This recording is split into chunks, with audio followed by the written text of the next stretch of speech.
Slide transition. Transition determines how your presentation moves from one slide to the next. PowerPoint provides several transition effects. To add transition to the slide, follow the given steps. 1. Choose a slide on which you want to apply the transition effect.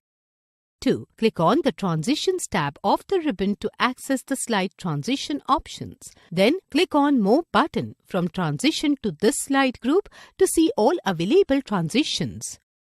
The most commonly used slide transitions are shown as icons on the ribbon.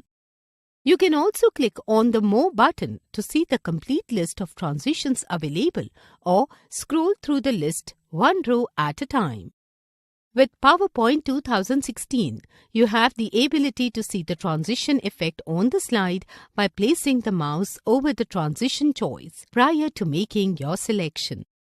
There are several options that you can choose to add to your PowerPoint 2016 slides. Sound and its durations. Whether to apply to this slide only or apply to all slides. Moving to the next slide on mouse click or automatically after a set number of seconds.